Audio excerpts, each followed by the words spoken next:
ಏನು ಲಕ್ನೋದಲ್ಲಿ ಸಮಾಜವಾದಿ ಪಕ್ಷದ ರಾಷ್ಟ್ರೀಯ ಕಾರ್ಯಕಾರಿಣಿ ಸಭೆ ಕರೆದಿರುವಂತದ್ದು ಇವತ್ತು. ಈ ಸಭೆ ಅಸಂವಿಧಾನಿಕ ಅಂತ ಈಗ ಆರೋಪವನ್ನ ಮಾಡಲಾಗ್ತಾ ಇದೆ.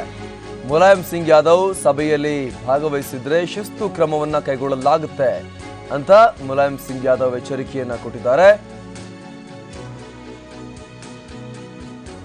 ಇವತ್ತು ಕರೆದಿರುವಂತಹ ಸಮಾಜವಾದಿ ಪಕ್ಷದ ರಾಷ್ಟ್ರೀಯ ಕಾರ್ಯಕಾರಿಣಿ ಸಭೆ ಇದು ಪಕ್ಷದ ನಿಯಮಕ್ಕೆ ವಿರುದ್ಧ, ಇದು ಕಾನೂನಾತ್ಮಕವಾದಂತಹ ಕ್ರಮ ಅಲ್ಲ, ಇದು ಯಾವುದೇ ರೀತಿಯ ಒಂದು ವ್ಯಾಲಿಡ್ ಸಭೆ ಅಲ್ಲ ಇದು ಅನ್ನುವಂತಹ ಮಾತನ್ನ ಮುಲಾಯಂ ಸಿಂಗ್ ಯಾದವ್ ಹೇಳಿದ್ದಾರೆ. ಇದು ರಾಷ್ಟ್ರೀಯ ಪ್ರಧಾನ ಕಾರ್ಯದರ್ಶಿ ರಾಮ್ ಗೋಪಾಲ್ ಯಾದವ್ ಕರೆದಿದ್ದಂತಹ ಸಭೆ. ಈ ಕಾರ್ಯಕಾರಿಣಿ ಸಭೆ ಅಸಾಂವಿಧಾನಿಕ ಅಂತ ಮುಲಾಯಂ ಸಿಂಗ್ ಯಾದವ್ ಈಗ ಹೇಳಿಕೆಯನ್ನ ಕೊಟ್ಟಿದ್ದಾರೆ. ಈ ಮೂಲಕ ದಿನಕ್ಕೊಂದು ಹೈಡ್ರಾಮಾ ಕಡೆಗೆ ಒಂದು ತೇಪೆ ಹಚ್ಚುವಂತ ಕೆಲಸ ನಡೀತಾ ಇರುವಂತದ್ದು. ಮೊನ್ನೆ ಪಾರ್ಟಿಯಿಂದ ಕಿತ್ತ ಹಾಕಲಾಯಿತು ಅಖಿಲೇಶ್ರನ್ನ. ಬಳಿಕ ನಿನ್ನೆ ಮತ್ತೆ ಅಖಿಲೇಶ್ ಮತ್ತು ಅವರ ಬೆಂಬಲಿಗ ರಾಮ್ ಗೋಪಾಲ್ ಯಾದವ್ ಅವರನ್ನ ಪಾರ್ಟಿಗೆ ಸೇರಿಸಲಾಯಿತು. ಅದಾದ ಬಳಿಕ ಎಲ್ಲವೂ ಕೂಡ ಸರಿ ಹೋಯಿತು ಅಂತ ಎಲ್ಲರೂ ಕೂಡ ಹೇಳಿಕೆಯನ್ನು ಕೊಟ್ಟರು ಪಕ್ಷದ ಮುಖಂಡರು. ಇದೀಗ ಮತ್ತೆ ರಾಮ್ ಗೋಪಾಲ್ ಯಾದವ್ ಹೊಸ ಒಂದು ತಗಾದೆಯನ್ನ ತೆಗೆದಿರುವಂತದ್ದು. ರಾಷ್ಟ್ರೀಯ ಕಾರ್ಯಕಾರಿಣಿ ಸಭೆಯನ್ನ ರಾಮ್ ಗೋಪಾಲ್ ಯಾದವ್, ಅಖಿಲೇಶ್ ಬೆಂಬಲಿಗ ರಾಮ್ ಗೋಪಾಲ್ ಯಾದವ್ ಕರೀತಾರೆ. ಅದಕ್ಕೆ ಎಲ್ಲರೂ ಕೂಡ ಬರಬೇಕು ಪದಾಧಿಕಾರಿಗಳು ಅಂತ ಅವರು ಸೂಚನೆಯನ್ನ ಕೊಡ್ತಾರೆ. ಅದಾದ ಬಳಿಕ ಇದಕ್ಕಿದ್ದ ಹಾಗೆ ಮುಲಾಯಂ ಸಿಂಗ್ ಯಾದವ್ ಅವರನ್ನ ಶಿವಪಾಲ್ ಯಾದವ್ ಭೇಟಿಯಾಗ್ತಾರೆ. ಬಳಿಕ ಮುಲಾಯಂ ಸಿಂಗ್ ಯಾದವ್ ಹೇಳಿಕೆಯನ್ನ ಕೊಡ್ತಾರೆ. ರಾಮ್ ಗೋಪಾಲ್ ಕರೆದಿರುವಂತಹ ಈ ರಾಷ್ಟ್ರೀಯ ಕಾರ್ಯಕಾರಿಣಿ ಸಭೆ ಅಸಂವಿಧಾನಿಕ, ಅದು ವ್ಯಾಲಿಡ್ ಅಲ್ಲ ಅನ್ನುವಂತ ಹೇಳಿಕೆಯನ್ನು ಕೊಡ್ತಾರೆ. ಯಾರೆಲ್ಲ ಪಾಲ್ಗೊಳ್ತಾರೆ ರಾಮ್ ಗೋಪಾಲ್ ಕರೆದಿರುವಂತಹ ಸಭೆಯಲ್ಲಿ ಅವರ ಮೇಲೆ ಶಿಸ್ತು ಕ್ರಮ ಕೈಗೊಳ್ಳಲಾಗುತ್ತೆ ಅಂತ ಮುಲಾಯಂ ಸಿಂಗ್ ಯಾದವ್ ಈಗ ಹೇಳಿಕೆಯನ್ನು ಕೊಟ್ಟಿದ್ದಾರೆ.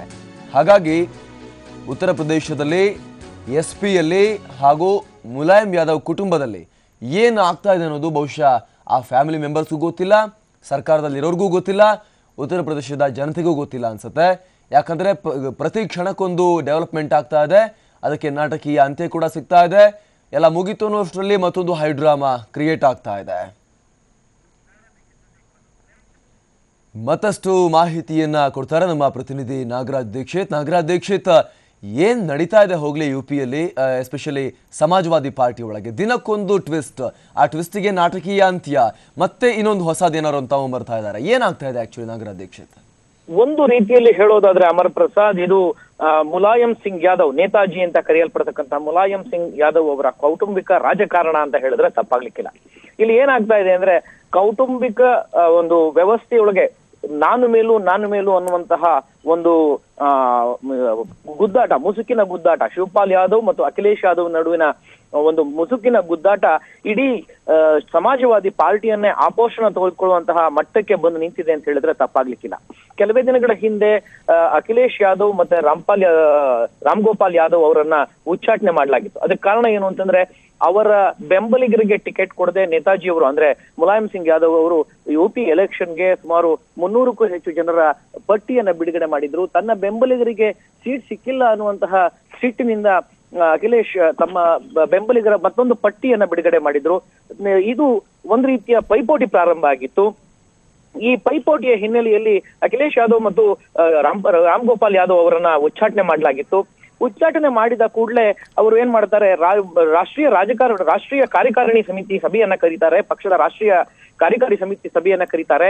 ಅಷ್ಟೇ ಅಲ್ಲ, ಸುಮಾರು 100ಕ್ಕೂ ಹೆಚ್ಚು ಜನ MLAಗಳು ಅಖಿಲೇಶ್ ಯಾದವ್ ಅವರಿಗೆ ಸಪೋರ್ಟ್ ಮಾಡ್ತಾರೆ. ಇದರ ಬೆನ್ನಲ್ಲೇ ತಪ್ಪನ್ನ ಅರ್ಥೈಸಿಕೊಂಡಂತಹ ನೇತಾಜಿ ಮುಲಾಯಂ ಸಿಂಗ್ ಯಾದವ್ ಕೂಡಲೇ ಅವರ ಅಖಿಲೇಶ್ ಯಾದವ್ ಮತ್ತು ರಾಮ್ ಗೋಪಾಲ್ ಯಾದವ್ ಅವರಿಗೆ ಉಚ್ಚಾಟನೆ ಮಾಡಿದಂತಹ ಒಂದು ಕ್ರಮವನ್ನ ವಾಪಸ್ ತಗೊಳ್ತಾರೆ. ಕೇವಲ 48 ಗಂಟೆಗಳ ಒಳಗಾಗಿ ಮತ್ತೆ ಅವರ ಉಚ್ಚಾಟನೆ ರಿವೋಕ್ ಆಗತ್ತೆ. ಇದನ್ನ ಇದೆಲ್ಲ ಸರಿ ಹೋಯ್ತು ಅನ್ನೋ ಅಷ್ಟರೊಳಗಡೆ ಮತ್ತೆ ಗೊಂದಲ ಪ್ರಾರಂಭ ಆಗಿದೆ. ಏನು ಕರೆಯಲಾಗಿದ್ದಂತಹ ರಾಷ್ಟ್ರೀಯ ಕಾರ್ಯಕಾರಿಣಿ ಸಭೆಯಲ್ಲಿ ಮುಲಾಯಂ ಸಿಂಗ್ ಯಾದವ್ ಅವರು ಭಾಗವಹಿಸಿ ಅಖಿಲೇಶ್ ಯಾದವ್ ಅವ್ರನ್ನ ಪಕ್ಷದ ಕಾರ್ಯಾಧ್ಯಕ್ಷ ಅನ್ನುವಂತಹ ಘೋಷಣೆಯನ್ನ ಮಾಡ್ತಾರೆ ಅನ್ನುವಂತಹ ಮಾಹಿತಿಗಳು ಸಿಕ್ಕಿತ್ತು. ಆದ್ರೆ ದಿಢೀರ್ನೆ ಇನ್ನೇನು ಕೆಲವೇ ಕ್ಷಣಗಳಲ್ಲಿ ರಾಷ್ಟ್ರೀಯ ಕಾರ್ಯಕಾರಿಣಿ ಸಮಿತಿ ಸಭೆ ಪ್ರಾರಂಭ ಆಗಬೇಕು. ಇಂತಹ ಹಂತದಲ್ಲಿ ಶಿವಪಾಲ್ ಯಾದವ್ ಏನಿದ್ದಾರೆ, ಹಾಗೆ ಹೇಳಕ್ ಹೋದ್ರೆ ಶಿವಪಾಲ್ ಯಾದವ್ ಅವರು ಅಖಿಲೇಶ್ ಯಾದವ್ ಅವರ ಚಿಕ್ಕಪ್ಪ ಆಗ್ಬೇಕು. ಶಿವಪಾಲ್ ಯಾದವ್ ಅವರು ನೇತಾಜಿಯವರನ್ನ ಭೇಟಿ ಮಾಡಿ ಒಂದಿಷ್ಟು ಮಾಹಿತಿಯನ್ನ ಕೊಡ್ತಾರೆ. ಆ ಮಾಹಿತಿಯ ಬೆನ್ನಲ್ಲೇ ಮುಲಾಯಂ ಸಿಂಗ್ ಯಾದವ್ ಅವರು ಇಡೀ ಆ ರಾಷ್ಟ್ರೀಯ ಕಾರ್ಯಕಾರಿಣಿ ಸಭೆ ಏನ್ ಕರೆದಿದ್ದಾರೆ ಅದು ಅಸಂವಿಧಾನಿಕ, ಅದರಲ್ಲಿ ಯಾರು ಪಾಲ್ಗೊಳ್ತಾರೋ ಅವರೆಲ್ಲರ ವಿರುದ್ಧ ಶಿಸ್ತು ಕ್ರಮವನ್ನ ತೆಗೆದುಕೊಳ್ಳಲಾಗುತ್ತೆ ಅನ್ನುವಂತಹ ಮಾಹಿತಿಯನ್ನ ನೀಡಿದ್ದಾರೆ. ಹೀಗಾಗಿ ಮತ್ತೆ ಇನ್ನೇನೋ ಮುಗಿತಾ ಬಂತು ಅನ್ನುವಂತಹ ಹಂತದಲ್ಲಿ ಮತ್ತೆ ಇದು ಈ ಒಂದು ಕುಟುಂಬ ರಾಜಕಾರಣದ ಕರಿಛಾಯೆ SPM ಮತ್ತಷ್ಟು ಆವರಿಸ್ತಾ ಹೋಗ್ತಾ ಇದೆ. ಇದರಿಂದಾಗಿ ಇನ್ನೇನು ಕೆಲವೇ ತಿಂಗಳಲ್ಲಿ ಚುನಾವಣೆಯನ್ನ ಎದುರಿಸಲಿರ್ತಕ್ಕಂತಹ ಉತ್ತರ ಪ್ರದೇಶದಲ್ಲಿ SP ಎಲ್ಲ ಭವಿಷ್ಯ ಮಂಕಾಗುವತ್ತ ಸಾಗಿದೆ. ಅಲ್ಲಿಯ ಸಮಾಜವಾದಿ ಪಕ್ಷದ ಕಾರ್ಯಕರ್ತರು ದಿಕ್ಕು ತೋಚದಂತಾಗಿದ್ದಾರೆ ಅಂತ ಹೇಳಿದ್ರೆ ತಪ್ಪಾಗ್ಲಿಕ್ಕಿಲ್ಲ. ತೀವ್ರವಾದ ಗೊಂದಲ ಅಲ್ಲಿ ಮೂಡಿದೆ ಅಂತ ಹೇಳಿದ್ರೆ ತಪ್ಪಿಲ್ಲ. ಅಮರ್ ಪ್ರಸಾದ್, ಧನ್ಯವಾದ ನಾಗರಾಜ್ ದೀಕ್ಷಿತ್.